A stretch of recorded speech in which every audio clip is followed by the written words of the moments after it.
Bien, según las cifras que ha entregado la empresa Enel, actualmente en la región metropolitana aún hay 131.000 clientes que no tienen suministro eléctrico, esto tras el evento de lluvias y sobre todo de vientos extremos registrados los últimos días. ¿No es así? Bueno, las comunas más afectadas son Maipú, Pudahuel, Lampa y Colina. Y aquí nos detenemos como programa porque lo que queremos es precisamente recoger la opinión o las opiniones de expertas y expertos que nos ayuden a entender qué es lo que está pasando aquí. Hay distintas visiones, lo claro es que la ciudadanía naturalmente está indignada, sobre todo porque dice que los canales de comunicación no funcionan y sobre todo también porque la propia Enel ha señalado que si las personas no llaman, ellos no tienen cómo saber dónde está el problema del suministro eléctrico, algo que resulta difícil de comprender. Bien, de este tema queremos conversar con la ex secretaria ejecutiva de la Comisión Nacional de Energía, Vivian, quien se encuentra con esta tarde. Vivian, muchas gracias por estar con Sin Pretexto, gracias también por su tiempo. Muchas gracias por esta conversación. Vivian, cuando estábamos en medio de la crisis, usted publicó una suerte de columna en el Mercurio este fin de semana que dice el servicio eléctrico y la cultura de la excelencia, donde intenta explicar qué es, a su juicio, lo que aquí ha ocurrido. ¿Qué es lo que ha pasado? A ver, voy a tratar de ser concisa porque a veces hablo demasiado. Mira, lo que ha pasado acá es el resultado de un sistema eléctrico a nivel de distribución que no está preparado y que no está actualizado en términos de sus sistemas operativos, diría yo, y quizás también en las inversiones, no está actualizado a las necesidades del tiempo de hoy.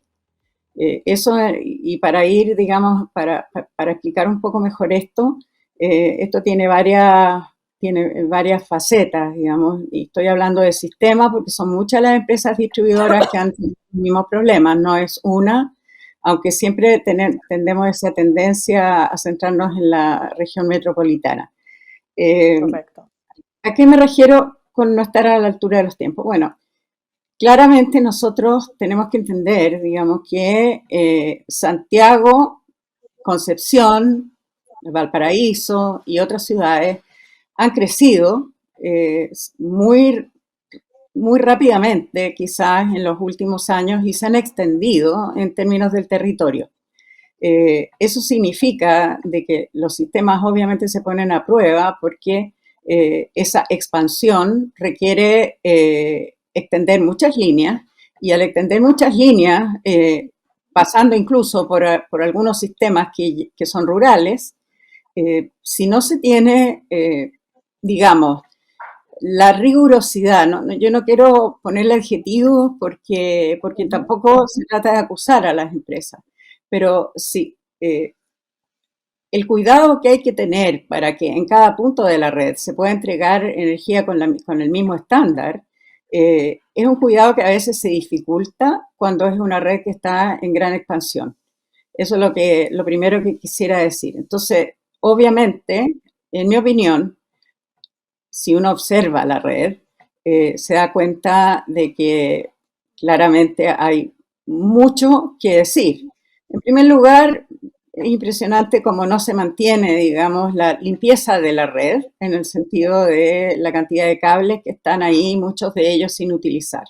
Segundo, el hecho de que se interactúan, digamos, o se conectan entre sí sistemas nuevos para áreas que son, por ejemplo, desarrollos, condominios nuevos, etcétera, pero que pasan y se alimentan por líneas que eran propias, digamos, del sistema rural que existía antes. Y eso le significa una debilidad, porque son líneas que no están para nada, digamos, calculadas ni construidas para cargas mucho más grandes, cargas eléctricas mucho más grandes. Eso es un tema que tiene que ver con ponerse al día, digamos. Cómo se expande una ciudad con un sistema eléctrico que está a la altura de los estándares que todos necesitamos. El segundo tema es que tiene que ver también con la tecnología. La tecnología, perdón, no me quiero saltar algo. El segundo tema tiene que ver mucho con los cambios climáticos. estamos en una situación en la cual nos estamos encontrando con fenómenos que son distintos a los que estábamos acostumbrados. En vez de tener lluvias sostenidas, digamos, de mediana intensidad durante muchos días, lo que tenemos es episodios de lluvia muy concentrada en muy poco tiempo, y eso se ha ido repitiendo, no es de este año, es de varios años. El problema es que durante los últimos 10 años hemos tenido sequía. Entonces, al tener sequía, todo el mundo se acostumbró a que no teníamos problema de la lluvia. Pero cuando se empieza a notar, digamos, fenómenos que son como los que describí y que tienen que ver, digamos, también con el cambio climático, estamos probablemente poco preparados para hacerle frente. ¿Y a qué me refiero con poca preparación? Digamos, aparte de tener tal vez una infraestructura que no se ha desarrollado como debe. Los sistemas operativos de las empresas tienen la capacidad y pueden perfectamente con la tecnología que existe hoy día ser capaces de poder identificar en línea dónde están todas las interrupciones. Cuando se nos dice, yo lo escuché muy bien, digamos, y entiendo la situación en que están ellos, pero a algunos ejecutivos se nos dice que ellos pueden identificar a nivel de alta tensión dónde están las fallas, pero para poder saber exactamente qué barrios están mal, tendrían que saber a nivel de baja tensión, y a nivel de baja tensión solamente dependen de las llamadas por teléfono de los usuarios. Bueno, eso es una falla en el desarrollo estratégico de la red, que es muy fácil de subsanar si se tienen programas y estrategias adecuadas en cuanto a la adopción de tecnología, porque se pueden perfectamente tener sensores en muchos puntos de la red que llegan en línea al sistema central, digamos, de la empresa, y que gracias a la gran capacidad de manejo de datos que existe hoy día, incluida la inteligencia artificial, pueden entregar información extremadamente útil para tener un mapeo instantáneo de todo lo que está pasando. Entonces, yo entiendo que es cierto lo que están diciendo, que ellos no tienen suficiente información, pero yo creo que no tienen suficiente información porque no han incorporado la tecnología que es necesaria para las circunstancias de cómo operan los sistemas hoy en día.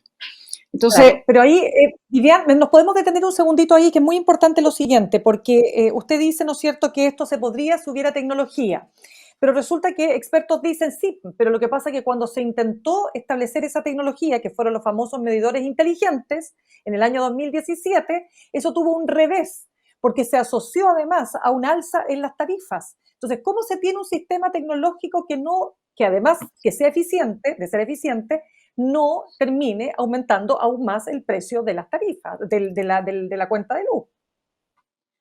bueno, en primer lugar, lo que se ofreció o lo que se propuso en ese momento es integrar medidores inteligentes en cada una para cada uno de los clientes, que sí, tiene una gran capacidad para entregar información en línea, porque miden una serie de variables que los medidores tradicionales no miden. Entonces, esas variables le pueden dar una muy buena información a la empresa del estado de la red en el punto en que está llegando el cliente. Sin embargo, esa tecnología perdón, quiero explicar algo. Además, se propuso que el costo de los medidores inteligentes fuera pagado por los consumidores y se les fuera descontando en su cuenta. Es decir, en otras palabras, se les fuera cargando la cuenta en distintas cuentas a través del tiempo. Yo creo que ese fue el gran problema. El problema no es que la gente no quiera medidores inteligentes, es que no considera que sea justo que ellos estén pagando por una información que la empresa necesita para dar buen servicio. Ahora, para ser justos también, digamos, esto perfectamente podría haber sido un tema que se maneja a través de las fijaciones tarifarias, porque en las fijaciones tarifarias perfectamente se habría podido establecer que un reemplazo gradual de los medidores cuando los tradicionales han terminado su vida útil, ese reemplazo gradual podría haber sido por medidores inteligentes perfectamente y haber sido integrado en el costo de las empresas y por lo tanto en las tarifas.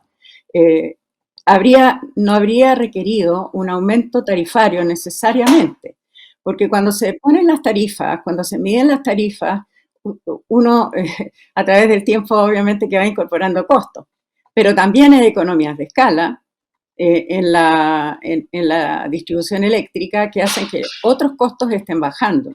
Entonces, aquí yo creo que ese tema fue extremadamente mal manejado desde el punto de vista público y desde el punto de vista político. Por lo tanto, y además, digamos, aparte de eso, supongamos que no se pueden instalar medidores inteligentes en cada casa, que además no se podría, porque por la cantidad tendría que haber sido muy gradual. Así como la tecnología permite que esos medidores tan sofisticados estén entregando información en línea a las empresas, bueno, también hay sensores que no tienen que tener las mismas capacidades de los medidores inteligentes, que probablemente son mucho más económicos, que se pueden instalar en muchos puntos de la red, incluida la red de baja tensión. ¿Y por qué Entonces, no se ha hecho? ¿Por qué no se ha hecho, Vivian? Si bueno, hay alternativas. porque para mí es un misterio ¿Mm? y solo me queda, digamos, tratar de interpretar lo que podría haber pasado. Por supuesto que estos son costos adicionales, digamos, en que se tiene que incurrir para tener una mucho mejor sistemas operativos y para mejor calidad de servicio. Y tendrían que haber sido instalados, puestos, digamos, en el cálculo de costos para la fijación de tarifas, probablemente hace mucho tiempo, si no, esto no es de la última fijación y probablemente de algunas anteriores. Pero, claro, la resistencia del regulador a integrar nuevos elementos que puedan significar aumento de tarifas. La insistencia del regulador, lo tengo que decir, a bajar las tarifas sistemáticamente, porque es como, es una especie de fiebre. El que baja más las tarifas se convierte en héroe. Estoy siendo un poquito, digamos, quizás exagerada, pero el regulador muchas veces ha creído que su rol es bajar los costos.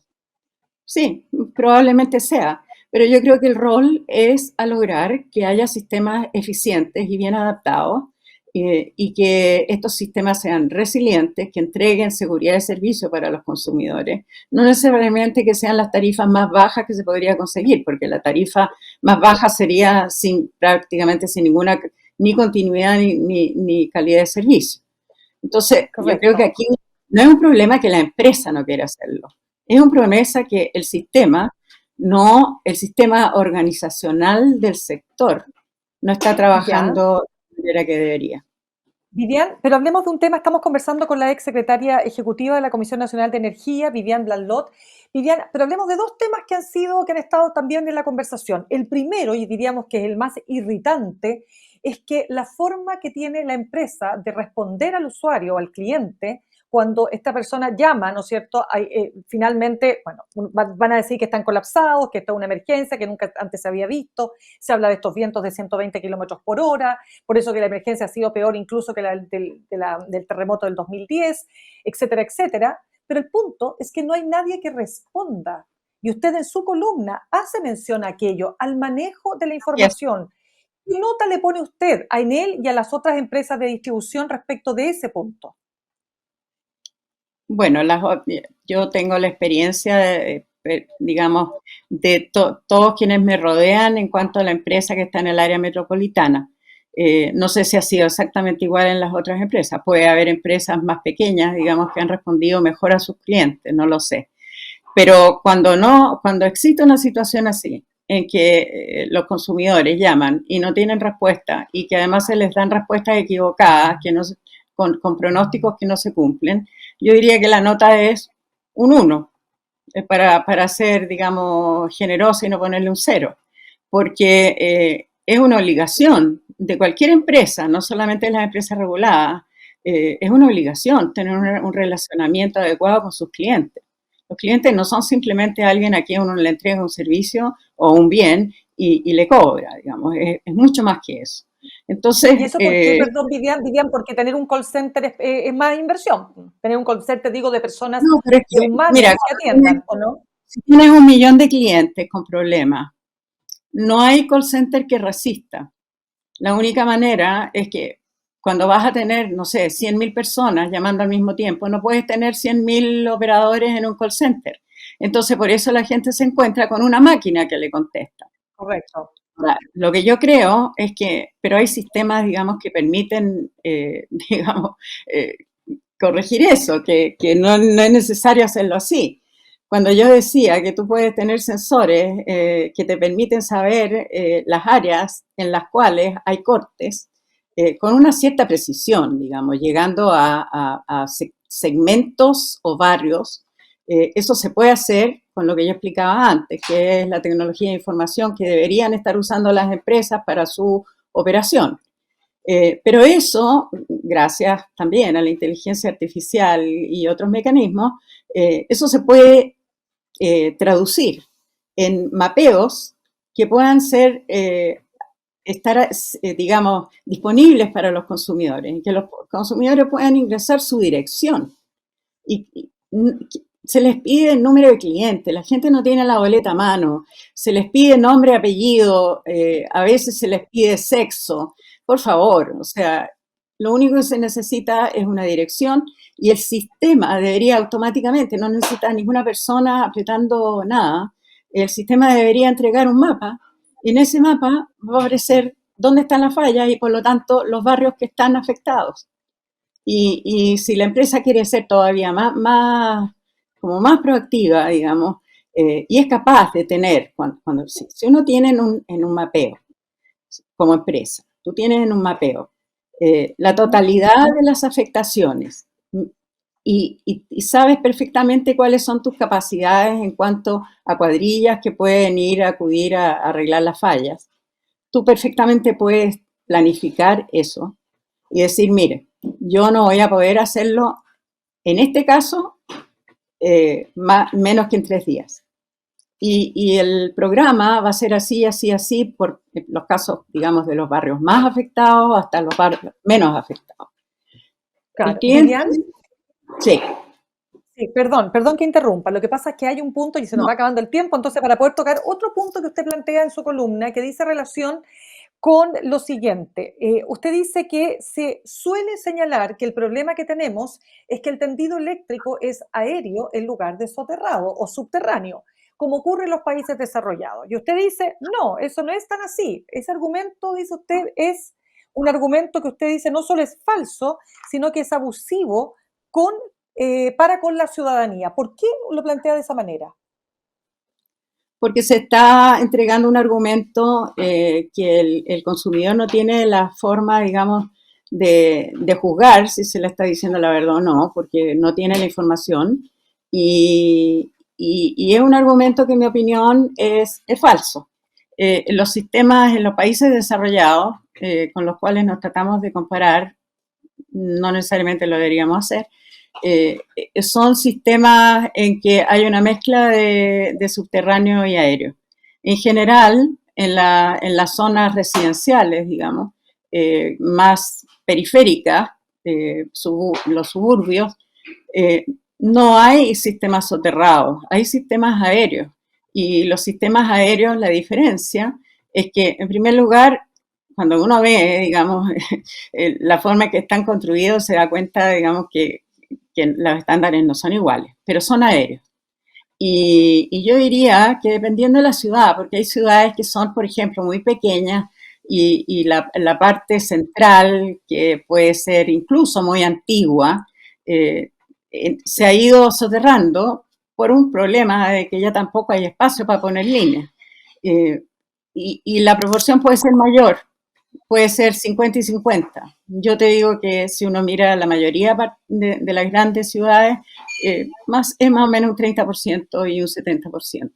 Entonces, también es prohibitivo. Todas estas ideas de que hay que soterrarlo todo, es prohibitivo, o sea, cuesta 10 veces más que un sistema aéreo. Si un sistema aéreo bien construido puede dar el servicio perfectamente. Ya, y entonces, ¿y qué hacemos con estos cables que cuelgan como de las empresas de telecomunicaciones, algunos en desuso? Luego viene otra empresa y pone otro cable encima y resulta que al final tenemos un sinnúmero un enjambre de cables que es tan propio de lo que nos pasa en Chile. ¿Qué responsabilidad ahí también hay no sé si, de quién tiene la responsabilidad de eso, mejor dicho? Todos la tenemos. Yo estuve en la discusión de cuando se discutía mucho cuánto tenían que pagar las empresas de comunicaciones para usar los cables, los postes de las líneas eléctricas. Nunca se dudó de que las usaran. A mí me parece que en ese momento, estoy hablando del año 2000, 2004, en ese momento probablemente no estábamos preparados para hacer otra cosa, pero yo lo que digo, ¿por qué no están ahora, por qué no se fueron construyendo soterradas los sistemas de comunicaciones? ¿Por qué la fibra óptica se puede soterrar y los cables telefónicos no? Yo creo que aquí hay una responsabilidad compartida, pero principalmente, perdona que lo diga, digamos, pero del Estado. Si finalmente es el Estado el que tiene que decir, mire, no, o sea, esto no lo vamos a permitir, esto lo tiene que hacer de otra manera. Ahora, nosotros tuvimos un boom de las comunicaciones y hay que ser justos. En ese momento probablemente no era posible hacerlo subterráneo. Pero yo creo que a través del tiempo sí se puede ir liberando a las redes eléctricas de esa carga. Ahora, ¿por Correcto. qué? Vivian, Perdón, quiero dígame, decir para cerrar ese un punto. detalle. Esto es un pequeño detalle. Mm. No quiere decir que no se puedan poner líneas de comunicaciones junto con las eléctricas. Pero hay que tener conciencia de que cada vez que eso se hace, cuando haya que hacer una reparación, es más complejo. Y por lo tanto, las reparaciones son más difíciles. ¿Ok? Sí. Ahora, Vivian, se nos acaba el tiempo, estamos conversando con la ex secretaria ejecutiva de la Comisión Nacional de Energía, Vivian Blanlot. Vivian, lo último que le quiero preguntar, tratemos de resumirlo, porque se nos acaba el tiempo. Usted dice que esto no es un problema de marco regulatorio, a diferencia de lo que dicen otros expertos, que tenemos un marco regulatorio que tiene 40 años y que no está adecuado a las necesidades de hoy, del uso de la energía y, por supuesto, la energía eléctrica. ¿Por qué usted dice que este no es un problema de leyes, más leyes o menos leyes? Bueno, nuestro marco regulatorio es una ley, varios reglamentos, muchos decretos, grandes resoluciones, manuales de norma, etcétera. Yo diría que ley no es necesario cambiar. La mayor parte de los reglamentos tampoco. Quizás hay que retocar las normas que además no requieren grandes discusiones porque son asuntos muy técnicos. Entonces, pero principalmente, yo creo que incluso con las normas que existen hoy día, digamos, hay que hacer bien la pega. Lo que yo dije de qué es lo que tiene que exigirse cuando se fijan las tarifas en la empresa modelo, esa es una herramienta que permite perfectamente resolver el problema que tenemos.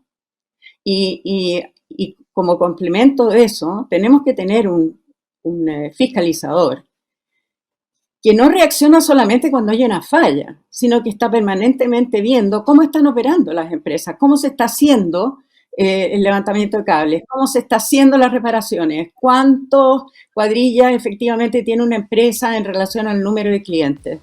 Eso es lo que necesitamos, no necesitamos más leyes. Bien, quiero darle las gracias a Vivian Blanlot, ex directora ejecutiva de la Comisión Nacional de Energía, por ayudarnos a entender esta crisis, por cierto, y esperando, naturalmente, que de esta crisis podamos todos y todas sacar muy buenas lecciones, porque la gente lo pasa muy mal, particularmente las familias que tienen muchas necesidades como cualquiera, ¿no?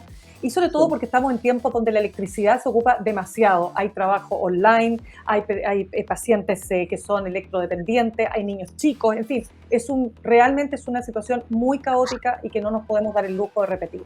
Gracias, Vivian. Estoy totalmente de acuerdo. Muchas gracias a ustedes. Muchas gracias. Muchas gracias.